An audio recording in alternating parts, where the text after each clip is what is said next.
Hi everybody, I'm going to show you how to go through this challenge, which is called Create Strings Using Template Literals. So what this challenge is teaching us is that we can use these backticks and these dollar signs in brackets to drop variables into strings without using concatenation, which is using the plus, like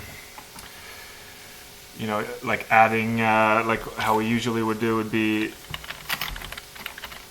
we'd have to do something like that, and then we'd have to add it to the variable, and whatever. So it's sort of cumbersome. So in ES6 they introduced this way to do it, and then so you use backticks here instead of they're not the regular single quotation marks. These are the backticks, which are in the upper right, upper left of the American keyboard. They look a little bit different, and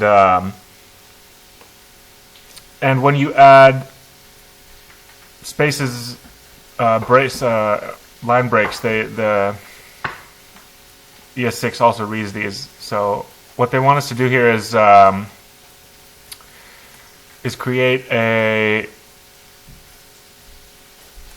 some type of code that will take the values from this failure array and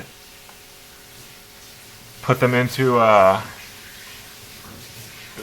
they want us to return code that looks like this down here, which is like, it's sort of HTML stuff. So it in the HTML it would look like a list of warnings showing about something that failed here. Apparently. So I mean, it doesn't matter what these words say. It's just some text for us to put in there. But so what the point is for us to use a loop to do this, so we don't type each thing out. So I think we could start by. I guess we should start by looking at what this is saying, which is that the function here is taking in this argument called R. So it's a hint that it's going to be an array. So if we look down here at how the function is used, so it's this is the function here down here. It's make list, and this is the argument that's passed result.failure, which is result.failure. It's this array here. So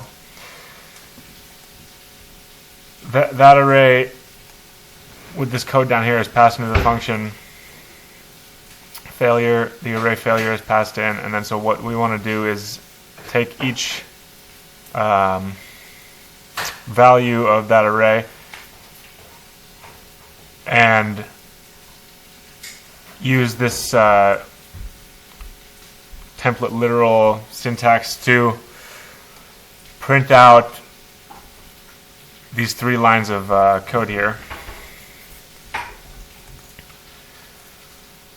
So, and also another thing is this. Seems sort of confusing here that they used this same variable is being used in the function as it is a result display array. So inside the function it's defined and it's local. So this array doesn't exist outside of the function, but and at the end the function just returns this variable, but it's local still. So all that we get returned is a value. And so down here, what this declaration does is it takes it just uses the same name that we use in the function, even though they're not really technically related. It just takes the same name.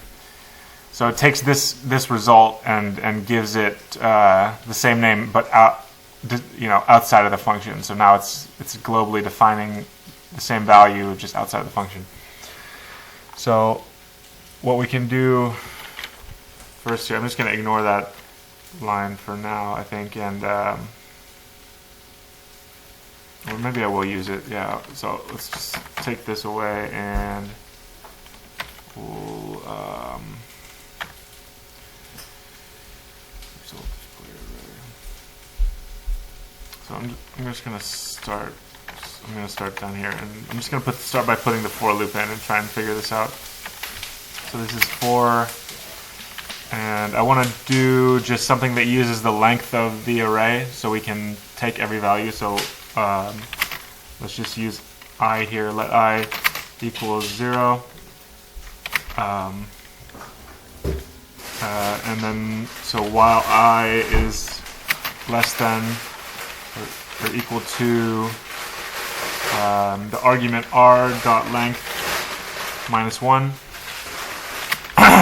I++. So that should cycle through all three of, or however many there are, but all three of the values of the array. And now,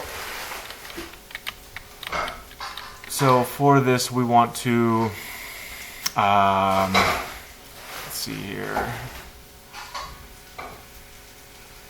So I think the point is to put these 3 lines of code like these ones down into their own array. So we should, so let's try doing this. We'll put an array, an empty array there, just so it's defined as an array, and then this can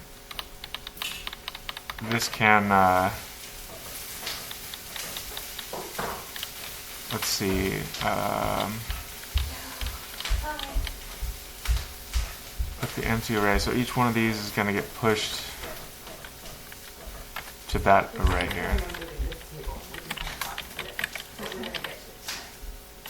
Dot push, and then we're going to push the.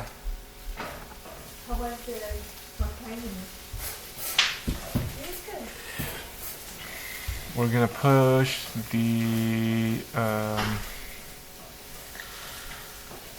each individual value. So so it should be the value of the array, and the index I is going to be the index for each value. So in the first cycle, it'll take the 0 index of the array, which should be this first value, and it should do that every time. And then, but I think this is not enough because we want to push the whole line of code in there.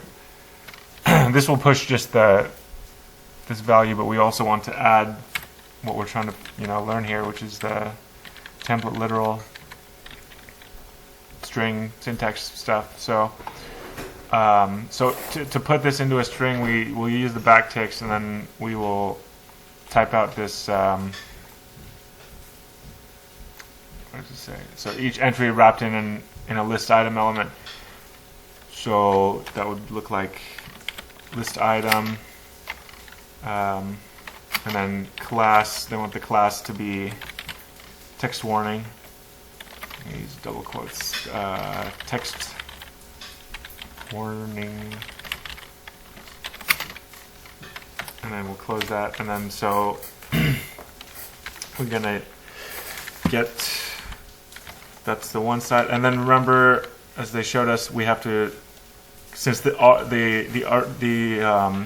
array, this is going to be a variable or a value. So I think we have to use this bracket and the $sign right there, and then we can close it again.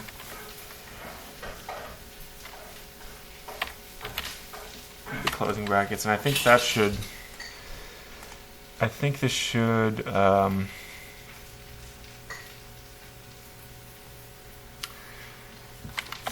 Semicolon. This should push a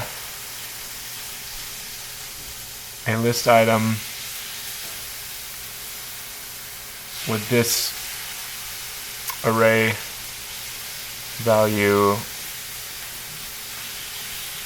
until it's gone through all of them. So let's see if this works. Oh, it works.